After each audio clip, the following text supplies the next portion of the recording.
Tunay ngang sa pag-ibig, ito ay walang pinipiling edad, mapabata man o matanda. Pantay ang lahat pagdating sa love.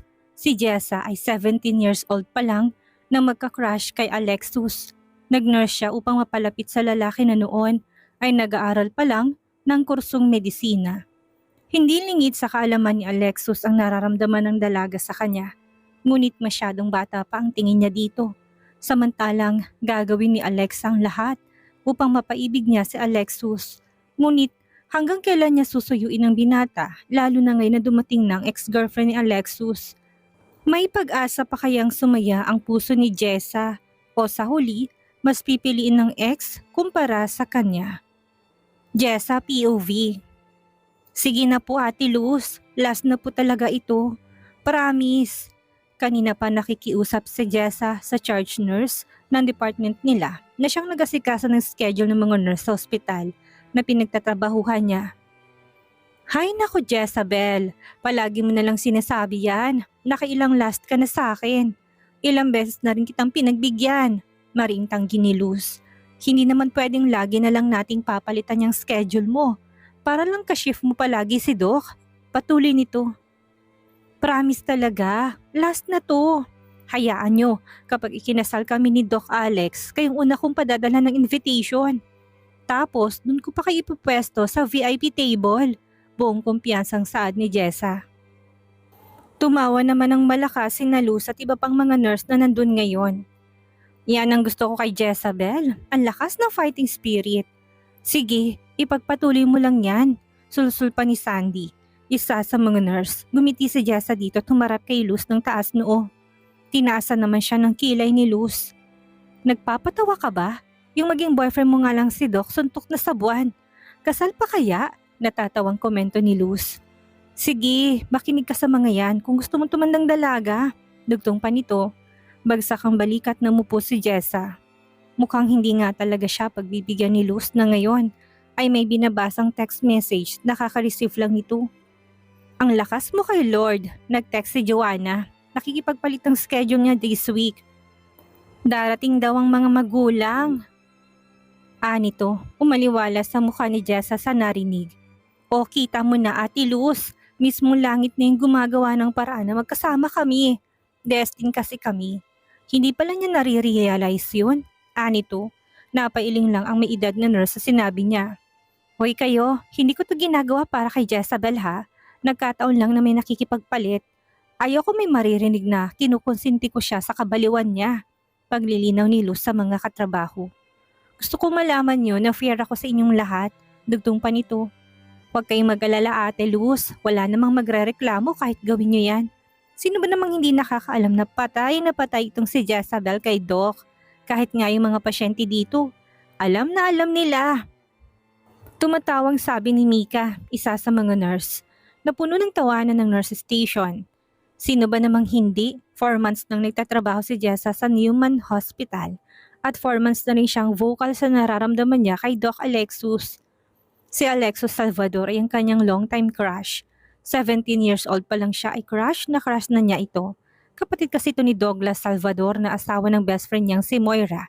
Si Douglas ang CEO ng kumpanyang nagmamay-ari ng Human Hospital. Ilang taon na lang ay isasali na rin kay Dr. Alexus ang pamamalakad sa lahat ng hospitals na pagmamay-ari ng pamilya nito. 30 years old si Alexus at itong pangalawang taon niya bilang ganap na doktor. Nung 17 pa lang si Jess ay pangarap na niya makatapos ng kursong HRM. Ngunit nang malaman niyang estudyante ng medicine si Alexus, ay biglang nagiba ang kanyang pangarap. Naging pangarap niya si Alexus, ang makatapos ng kursong nursing. 20 years old na siya ngayon at kakagraduate niya lang ng college. Nang makagraduate siya ay nag-apply siya sa ospital kung saan nandun si Alexus. Hindi naman nahirapang mag-apply sa ospital na yun si Jessa. Dahil malakas nga ang kapit niya sa itaas. Hindi ka ba natatakot na maging biyanan sina Don Arturo at Doña Monica? Balita ko nakakatakot daw yung si Don Arturo. Curious na tanong ni Luz kay Jessa, sumabat si Sandy. Ilang beses ko nang nakita si Don Arturo. Grabe, ang lakas ng aura. Nakaka-intimidate talaga. Nakakatakot at baka mali ang masabi mo. Si Doña Monica naman sobrang sosyal. Nagmumukha akong mabaho kapag lumalapit siya sa amin. Salaysay ni Chloe. Bakit naman ako matatakot kung maganda naman ang intensyon ko sa anak nila? Baliwalang sagot ni Jessa. Nagtawanan ang mga nandoon ngayon. Isa pa, kinausap ko na kaya si Don Arturo. Ang sabi ko, pakakasalan kong anak niya pagka-graduate ko. Ani Jessa. Seryoso ka? Paano mo naman siya nakausap? Hindi makapaniwalang tanong ni Luz. Sa binyag ng apo niya, isa ako sa mga ninang. Best friend ko kasi yung manugang nila. Ani Jessa. Talaga? O anong sagot sa'yo ni Don Arturo? Pahabol na tanong ni Luz. Sabi niya, good luck, ani Jessa. Muli na namang napuno ng tawanan ang nurse station. Totoo ang sinabi ni Jessa nung tumayo siyang ninang sa panganay na anak ni Moira ay kasama nila sa isang table ng mga Salvador dahil parang pamilya na rin ang turing na mga ito sa kanila. Alexus, pagka-graduate ko ng nursing pakakasalan kita, baliwalang sabi ni Jessa habang kumakain sila.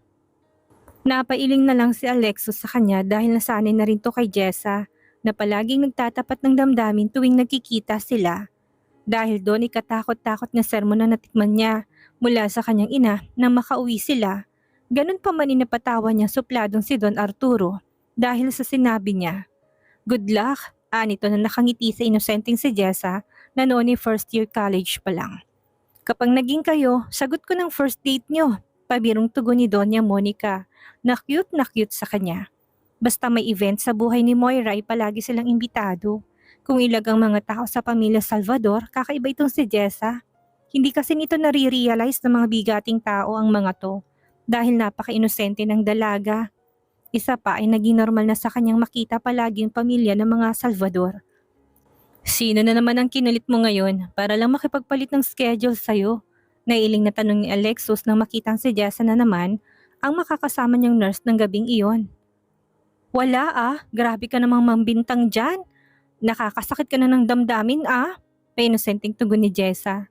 Bago pa man makapagsalita si Alexus ay naagaw na kaagad ang atensyon nila ang isang stretcher na parating at mabilis na itinutulak ng dalawang nurse. Mabilis na pinuntahan niya ni Alexus upang saklolohan. Otomatikong sinundan siya ni Jessa dahil normal na sa kanila ang eksenang yun sa emergency room, biktima ng pananaksak ang lalaking pasyente. Mabilis naman yung naagapan ni Alexus. Samantalang si Jessa naman ay kanina pang gustong masuka dahil sa dami ng dugo. Hindi naman siya palaging ganito. Dumadaan lang talaga minsan na nakakaramdam siya ng ganon lalo na't sobrang dami ng dugong dumadaloy. Mas matindi pa nga siya nung intern pa lang siya sa probinsya. Mabilis siyang masuka ngunit nakasanay na rin niya ang makakita ng dugo kaya kahit paano ay hindi na siya naapektuhan. Subalit paminsan-minsan ni dumadaan talaga na sinasamaan siya ng lasa kagaya ngayon. Nilalabanan lang talaga niya ito dahil si Alexus ang kasama. At siguradong magagalit na naman to dahil hindi ito ang unang beses na masusuka sa harapan nito na pagkanakataon. Nung nakaraan ay nagsuka talaga siya sa harapan nito. Diring-diri naman si Alexus dahil pati ang white coat nito ay natilamsikan ng sinukan ni Jessa. Laking pasalamat niya nang natapos ang pagtahi sa sugat ng pasyente na hindi siya nasuka. Naglakad na papaalis si Alexus at kasunod si Jessa nang unti-unting makaramdam ng panghihinang dalaga at bago pa man siya tuluyang nawala ng malay ay agad siyang kumapit sa likod ni Alexus. Jessa POV. Unti-unti kong minulat ang aking mga mata. Mukha agad ni Alexus ang aking nasilayan. Nakaupo ito sa gilid ng hinihigaan ko. Umuwi ka na't magpahinga, bungad nito sa akin. Ramdam ko kaagad sa boses ito na hindi ito natutuwa sa nangyari. Ayos lang ako, tanggi ko. Bahala ka, pasalamat ka't ako lang nakakita sa'yo. Bakit ba kasi nag-nurse ka kung takot ka naman sa dugo? Anito at tumayo. Ipalilipat kita sa regular medical ward. Simula bukas doon ka na naka-assign. Anito. Alexus, wag naman, naiyak kong sabi. Kapag nalaman ng management na takot ka sa dugo, baka mas lalo pang mamroblema ka, ani Alexus. Alexus, this conversation is over. If you want to plead, talk to the higher ups. But I won't put up with this anymore. Pinalusot na kita noong una, but it won't happen again. Mariing sabi nito bago tuluyang umalis. Bagsak ang aking balikat at parang gusto kong maiyak ng mga oras na yon. Lumabas na rin ako. Nakita ko nagmamadaling lumapit si Lily sa akin. Ang pinaka-close kong katrabaho dahil halos sabay lang kami natanggap dito sa ospital. Ano nangyari sa yung bruha ka? Nakita kong buhat-buhat ka ni Doc kanina. Pabulong na tanong nito. Hinimatay ako. Lintik na dugo kasi yun. Kung kailan duty ako saka nagpakitang gilas. Ani na sagot niya. Habang naglalakad kami, ipapalipat tuloy ako ni Doc sa medical ward. May hirapan na tuloy ako mapasagot siya. Padabog kong sabi. Gayumahin mo kaya? Ani Lily. Natawa ako sa sinabi nito. Nagpapaniwala ka naman sa ganun. Nawala tuloy ang inis ko. Totoo yun, sabi ng kuya ko, yung kaibigan daw niya. Ganun ang ginawa sa nililigawan. Ayun, asawa na ngayon. 2 na ang anak. Sa albularyo daw yun humingi ng tulong. Seryosong sabi ni Lily. Napatigil ako sa narinig at nilingon siya. Seryoso ka? Baka ginugood time mo lang ako ha? Paninigurado ko. Bakit naman kita lolokohin? Alam ko naman kung gaano mo gusto si Doc. Buong sinseridad na sagot ni Lily. Talaga, samahan mo ko dun sa albularyong sinasabi mo. Parang bigla tuloy ako nabuhayan ng loob. Oo ba? Pareho naman tayong off sa Thursday. Puntahan natin yung sinasabi ni Kuyang Albularyo. Suwestyon ni Lily na kagad ko naman sinangayunan. Okay, sige. Samantala, dadasalin mo lang tong nakasulat sa pulang papel. Dapat ikumpletong mga gamit na nasa listahan. Pagkatapos ay papainom mo sa kanya yung recipe ng gayuma na tinimpla mo. Nakasulat na rin dyan ang ingredients. Wika ng albularyo. Kapag naman gusto mong alisin ang bisa ng gayuma, itong asul na papel naman ang dadasalin mo. Pareho lang naman ang recipe ng gayuma at mga gamit na kokolektahin mo. Pinapaliwanag nito kay Jess ang lahat ng mga dapat niyang gawin at paano timplahin ang gayuma. Inabot din itong listahan ng mga dapat kolektahin ni Jessa upang makompleto ang orasyon. Listahan ng mga dapat kolektihin para sa orasyon. Kandila, picture ng taong manggagayuma, picture ng taong gagayumahin, brief ng taong gagayumahin. Kailangang gamit na at hindi pa nalalaban. Napamulagat sina Jess at Lily sa nabasa. Ay, sigurado gaho kayo din tatang. Kailangan ka talagaan ng brief? Gulat na tanong ni Jessa. Dahil sa pagkagulat, hindi na naikubli ang puntong Batangas nito. Tandaan mo, hindi basta brief. Dapat yung ginamit niya at hindi pa nalalabhan. Seryosong tugon ng albularyo. Paano ko naman makukuha yun? Ano, sasabihin ko sa kanya na, Alexus, pwede bang akin na lang yung brief mo? Total marumi na. Hindi may pintang mukha ni Jessa dahil imposibleng hinihingi na albularyo. Tumawa naman ang tumawa si Lily dahil sa sinabi niya. Nasa sa inyo naman yan kung gagawin niyo o hindi. Hindi ko kayo pinipilit. Kusa kayong lumapit sa akin, ako naman ay tumutulong lang. Pagalit na sagot ng albularyo. Napabuntong hininga na lang si Jessa. Imposibleng hinihingi sa listahan ni Manong Albularyo. O siya, sige na nga. Magkano gaho at nang kami ay makalayas na din ani Jessa. 1,000 na lang sayo. Tugon ng albularyo. Napakamot ng ulo si Jessa. Ang mahal naman, pabulong na sabi niya. Ano yon? Tanong ng matanda. Wala ho. Sabi ko, aalis na kami, ani Jessa. Lumabas sila ni Lily sa bahay ng albularyo na hindi masaya. Hinatid naman sila ng tanaw ng matandang albularyo. Hindi ba'y sabi mo na sa mga yan? Tanong nito sa asawang babaeng umasiste sa kanya. Ay bakit nga tatanga-tanga? Hanggang ngayon ay nagpapaniwala pa rin sa mga gayuma. Nakabungis-ngis na sabi nito. Pinagtawanan ng mag-asawang magkaibigang kaaalis lang. Samantalang inis pa rin ni Jessa dahil sa listahan ng orasyon. Naghihintay sila ngayon ng masasakyan pa uwi. Pasensya na, hindi ko naman alam na ganun pala kahirap ang gayuma. Ani Lily na nakikisimpatya sa kaibigan. Naglabas ng malalim na buntong hininga si Jessa. Kinuha niya sa bag ang kanyang phone at dinayal yon. Nagring ang phone number na tinawagan niya. Hello? Wika na nasa kabilang linya kaya nagsalita si Jessa. Hello Moira, kailangan ko ng tulong mo. Nababalo ka na best friend. Hindi niya makapaniwalang usal ni Moira sa kabilang linya. Sige na Moira, promise ngayon lang ito. Para sa future ng mga pamangkin mo, isang brief lang ang kailangan ko. Pag-uulit ko. Narinig kong tumawa na tumawa si Moira sa kabilang linya. Nakakadala ang tawa niya. Kahit naman ako na seryosong makakuha ng brief ni Alexus ay natatawa na rin sa gusto kong mangyari. Kung bakit ba naman kasi kailangang nagamit niya yung brief na gagamitin sa gayuma. May sariling kondo si Alexis kaya hindi na siya nakatira sa mansyon, pero kakausapin ko yung kaklose kong kasambahay doon na kapag nagpalabas si Alexis, kunin nila yung brief para sa'yo. Natatawa pa rin sabi ni Moira. Kailan pa kaya yun? Hindi ba pwedeng lasingin na lang natin siya tapos saka kukunin yung brief niya? Question ko. Hindi ko man nakikita si Moira, parang nakikita ko ng reaksyon nito dahil narinig kong boses niyang gulat na gulat sa sinabi ko. Hoy, nakakahiya kaya yun? Huhubaran mo yung tao?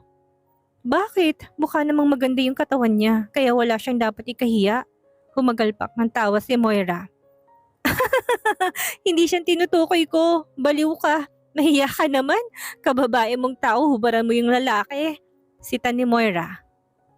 Bakit ikaw? Hindi mo ba hinubaran si Douglas? Sandaling natahimik si Moira sa kabilang linya. Isang beses lang, nung pikutin ko siya. Pero hindi ko na kailangan gawin yun ngayon. Isang tingin ko lang dun, kusa nang maghuhubad yun. Sagot nito. Ay, sana all. Sabay na naman kaming nagtawanan pero parang hindi naman nagbibirong best friend ko sa sinabi niya. Dahil taon-taon na lang itong buntis. Sige na, Moira. Ngayon lang. Close naman kayong dalawa ni Alexis eh. Ayaw mo bang maging sister-in-law tayo? Walang problema sa akin. Ang tanong, okay lang ba kay Alexis na maging kayo? Ilang taong ka nang dumidiskarte sa kanya, hindi ka pa rin nakaka-first base. Nakailang girlfriend na nga siya pero hanggang ngayon, friendzone ka pa rin. Aray ko naman. Hindi ka masyadong masakit magsalita ha? Sige na Moira, tulungan mo na ako. One time lang kapag hindi umubra, hindi na kita kukulitin pa. Narinig kong pagbuntong hininga ni Moira. Ay, papatay na ko ni Alexis nito kapag nagkataon. Okay, sige. Next week. Birthday ko. Yayayain ko siya dito sa bahay. Bahala kang lasingin siya basta ako hanggang invite lang ha. Yes! Thank you Moira. Huwag ka na munang magpasalamat. Hindi ka pa sure kung darating nga siya. Napaka-busy ng tao. Sabi nga ng mga kasama ko, malakas ang fighting spirit ko kaya positive ako na makakarating sa Alexis. But for the meanwhile, para-paraan na muna habang naghihintay. Malayo pa lang nakikita ko ng pag-ikot ng mga mata ng aking inaabangan. Sino pa ba? Wala nang iba kundi ang aking dream boy, si Alexis. Napapangitit na iiling na agad ito nang makita niyang kumakaway ako habang kapapasok pa lang niya ng hospital. Although lagi niya akong nire-reject, never naman niya akong binastos o pinakitaan ng hindi maganda. As always, gentleman at Mr. Nice Guy pa rin siya kaya nga love na love ko eh. Sinalubong ko na kagad siya ng matamis kong ngiti. Papasok ka pa rin ng lagay na yan? Hindi ka ba napapagod? Bungad ko sa kanya. Bakit naman ako mapapagod? Kadarating ko lang, tugon ni Alexis. Maghabot ka na kasing tumatakbo sa utak ko eh. Nakangiting sabi ko, bahagyang napatawa at napailing na lang ito. Hindi na kasi siya nagugulat sa mga bagong pick-up lines ko. May lakad ka ba bukas? Off ako, tanong ko sa kanya. And, anito habang tuloy-tuloy sa paglalakad kaya sinundan ko siya. Sweldo ko bukas at ititreat kita kung wala kang gagawin. Ipunin mo na lang yung sahod mo o kaya ibili mo ng Viagra ang tatay mo para naman hindi na niya ako sinisimangutan tuwing magkikita kami. Pabiro nitong sabi. Dati kasi ay nangako si Alexis kay tatay na dadala niya ito ng Viagra. Umasa naman si tatay pero ginugood time lang naman siya ni Alexis. Kaya ang resulta, galit na galit si tatay sa kanya dahil paasa daw ito. Basta bukas, dadaanan kita dito, 3 p.m. Tamang-tama, merienda time. Hindi pa ako umuoo, anito. Bayad mo yon kasi may kasalanan ka pa sa akin dahil nilipat mo ako ng ward. Pagpapaalala ko sa ginawa niya sa akin. Tumingin sa akin si Alexis na naiiling. Saan mo naman ako dadalhin? Usisa nito. Kahit saan mo gusto. Sky's the limit. Malawak ang ngiti ko. Kahit ano basta para kay Alexis. Walang rules? Tanong nito. Walang rules. Basta walang Indianan. Paniniguro ko. Magdala ka ng maraming pera. Anito. Tuloy-tuloy ito sa paglalakad papunta sa duty niya samantalang nagpaiwan na ako dito. Pauwi na kasi ako dahil tapos na kanina pang duty ko. Inabangan ko lang talaga si Alexis para ngayayain siyang lumabas. Gusto ko maglulundag sa tuwa dahil finally, pumayag na rin siya. Medyo napapaindak pa nga ako sa saya. Yes! Mahinang usal ko't hindi mawala-walang ngiti sa aking mga labi habang naglalakad. Mukhang nakascore ka ngayon ha? Ani Ate Luz nang mapadaan ako sa nurse station. Tanaw kasi kami mula dito nang nag-usap kami ni Alexus. Narito din ang ibang mga nurse at kanina pa kami pinapanood. May date kami bukas, nakangiti kong sabi habang pinakukulot ko pang boses ko. Yee! Sabay-sabay nilang sabi. Sinabayan nila ako ng kilig kaya lalo pa ako napangiti ng maluwang. Dati crush ko rin yan si Doc Alexus. Kaso nawalan na ako ng gana dahil dito kay Jezabel, ani Nurse Judith. Ako rin, paano naman ako makakasabay sa kabaliwan niyan? Si Nurse Nancy naman. Hindi ko alam kung bakit pero wala pa akong na-encounter dito sa hospital na nabubisit sa panunuyo ko kay Alexus. Lahat sila pinag-cheer pa ako. Todo support. Kapag napasagot mo si Doc, ikaw palang unang nurse na magiging girlfriend niya, ani ni Ate Luz. Nilingon ko siya, tinanong. Talaga po? Lahat na naging girlfriend ni Doc Alexus, puro med student or doctor na rin. Tugon ni Ate Luz. 4 months pa lang ako dito kaya wala pa ako masyadong alam tungkol sa love life niya. Playboy po ba si Doc? Tanong ni Nurse Lily, ang kasama ko nagpunta sa albularyo. Hindi naman, normal na binata lang siya pagdating sa mga ganyang relasyon. Nagkaka-girlfriend, naghihiwalay, marami na siyang naging girlfriend pero never niyang pinagsabay. So hindi ko matatawag na playboy yon. Ang alam kong playboy yung kapatid niyang panganay na si Sir Douglas. Pero si Doc Alexus, talagang dream boyfriend dahil good boy. Si Douglas, palikero? Parang hindi ko ma-imagine. Ideal husband ko pa ngayon dahil sobrang loyal kay Moira at devoted father pa sa mga anak. Si Alexis naman walang duda na Mr. Nice Guy talaga. Lahat ng katrabaho ko dito sa hospital ay kasundo niya dahil marunong makisama sa lahat. Parang hindi naman tumatagal ng 1 taon ng mga nagiging girlfriend ni Doc Alexus. Isa pa lang yung alam kong tumagal. Siguro doktor na rin siya ngayon, patuloy ni Ate Luz. Bigla naman ako nagka-interest sa sinabi nito. Sino naman yun? Nakikita ko kasi sila dito noon. Mga estudyante pa lang, 3 years din siguro naging sila. Balita ko nag-aral daw sa abroad yung babae, kaya naghiwalay. Ano nga bang pangalan nun? Elvira Sandoval. Sobrang ganda pa, ani Ate Luz sabay tingin sa akin. Tumaas naman ang kilay ko. Bakit? Maganda rin naman ako ah. Sorry na lang siya. Past na lang siya at ako naman ng future. Wika ako. Kita ko napatawa si Ate Luz. Ang lakas mo talaga. Nakangiting biro nito. Paano ba yan guys? Kailangan ko na umuwi para magpahinga. Kailangan ko mag-beauty rest para sa date namin bukas. Sabay lakad palayo. Mag-ahit ka, pahabol ni Nurse Judith. Nagtawanan sila sa sinabi nito. Napaikot naman ako pabalik sa kanila. Kalma lang guys, darating tayo dyan. Sa ngayon, standby lang muna sa Kifi. Baka mabigla si Alexus. Ganting biro ko sabay talikod. Malulutong natawanan ang narinig ko sa kanila bago ako tuluyang lumabas ng hospital. Ano kayang mangyari sa date ng Jess at Alexus? Magawa at makompleto kaya ni Jessa ang kakailanganin niya para sa gayumang kailangan niya para kay Alexus? Yan ang ating aalamin sa susunod nating kabanata.